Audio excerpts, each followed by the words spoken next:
Boas-vindas a todos, minha gente querida.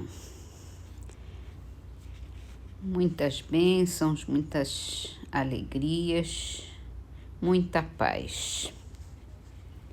E vamos começar. Livro Minutos de Luz, de Pastorino, psicografado por Ariston Teles. Crescimento. Tudo nasce com um caminho traçado pelo próprio Deus. A senda da evolução está aberta a todas as criaturas. A estagnação é a atitude contrária à vontade infinita de Deus. Não queira absolutamente permanecer dentro dos limites que hoje caracterizam sua atuação no mundo. A evolução é lei. Todos nós nascemos sob esse signo. Veja o exemplo do reino vegetal. De simples e pequenina semente, surge frondosa árvore. Em nossos corações existem sementes de virtude e sabedoria, exigindo nosso esforço constante. Você veio ao mundo com uma trajetória estabelecida pela lei soberana do universo, a lei da evolução, que desemboca no oceano da perfeita felicidade. E é isso, nós somos impelidos à evolução. Faz parte da nossa natureza. Então, não temos do que se queixar, né? A evolução faz parte e a gente vai evoluir até se tornar espíritos felizes, espíritos puros. No Livro dos Espíritos, Kardec continua perguntando acerca das relações dos espíritos no além-túmulo. E ele pergunta: os espíritos se reconhecem por terem coabitado a Terra? O filho reconhece o pai? O amigo reconhece seu amigo?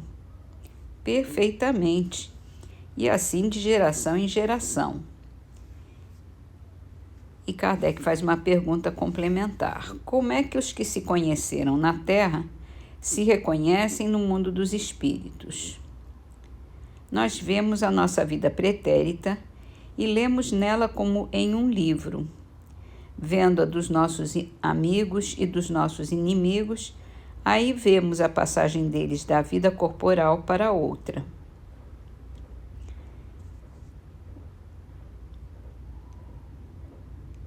Aqui a gente já tem uma noção melhor, né, de que a aparência espiritual é a mesma da física. O perispírito ele mantém a forma, a aparência que tinha o corpo físico. Então, por isso que a gente se reconhece e sabe quem é. Reconhece os pais reconhecem os filhos, os amigos reconhecem os amigos e os inimigos também. Sobre essa vidas pretéritas, né, vidas passadas, a gente só vai lembrar se for útil, se for bom para a gente, porque a gente reencarna nos núcleos e às vezes tem dificuldades com determinadas pessoas que foram indispostos conosco em outras encarnações, e o objetivo é a gente refazer,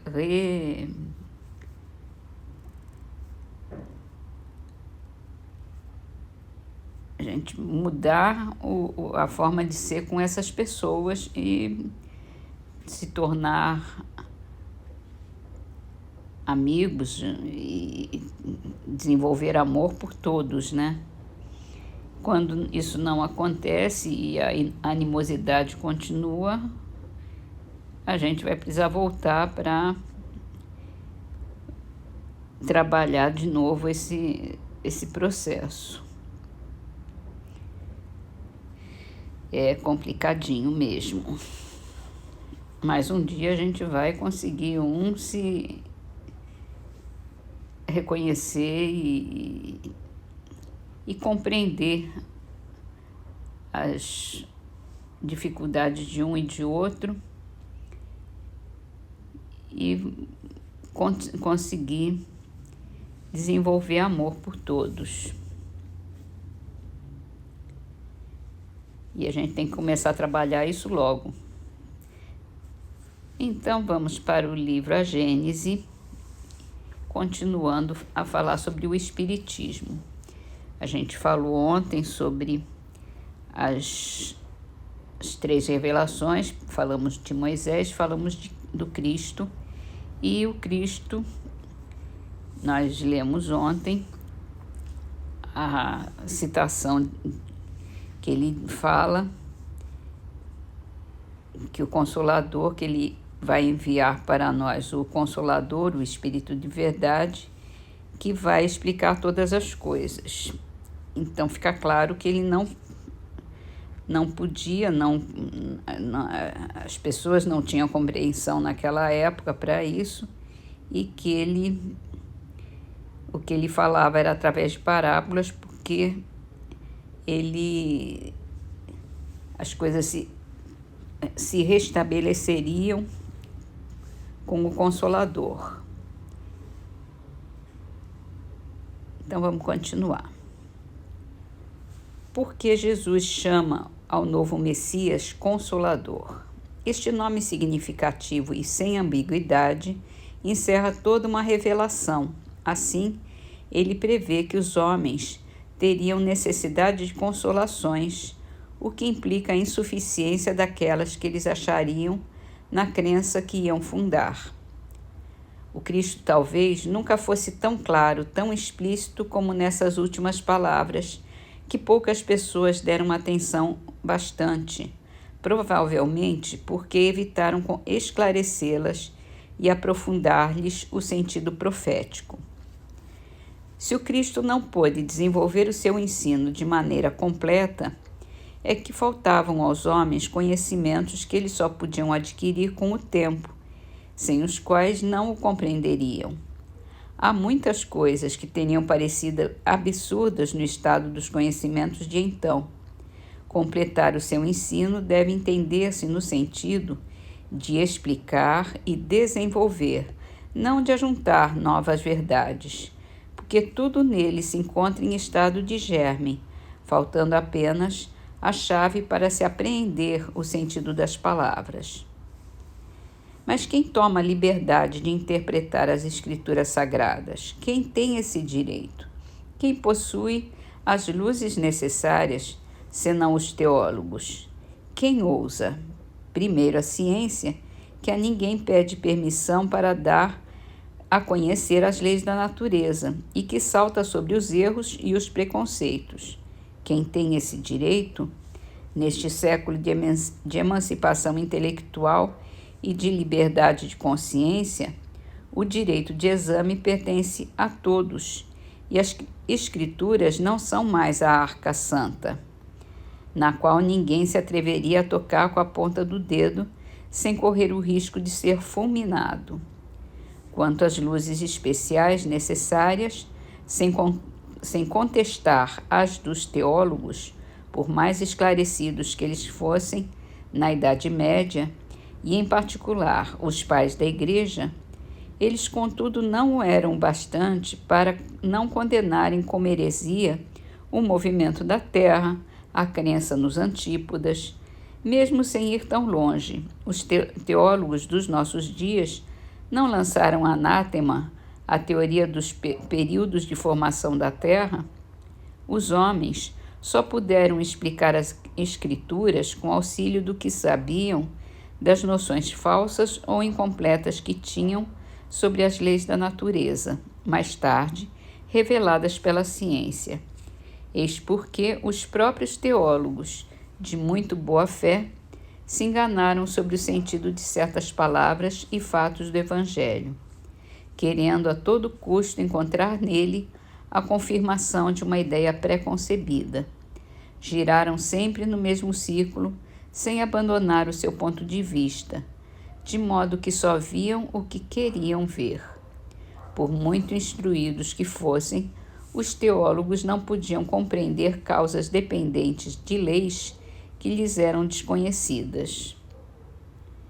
Mas quem julgará as interpretações diversas e muitas vezes contraditórias, dadas fora do campo da teologia? O futuro, a lógica e o bom senso. Os homens, cada vez mais esclarecidos, à medida que novos fatos e novas leis se forem revelando, saberão separar da realidade os sistemas utópicos. Ora, as ciências tornam conhecidas algumas leis. O Espiritismo revela outras. Todas são indispensáveis à inteligência dos textos sagrados, de todas as religiões, desde Confúcio e Buda até o cristianismo.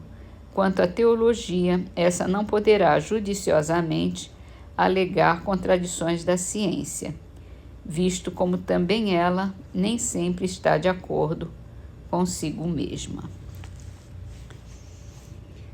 Quer dizer, é o desenvolvimento mesmo e o conhecimento das leis espirituais é que vão dar essa possibilidade de crescimento e desenvolvimento das ideias e das concepções.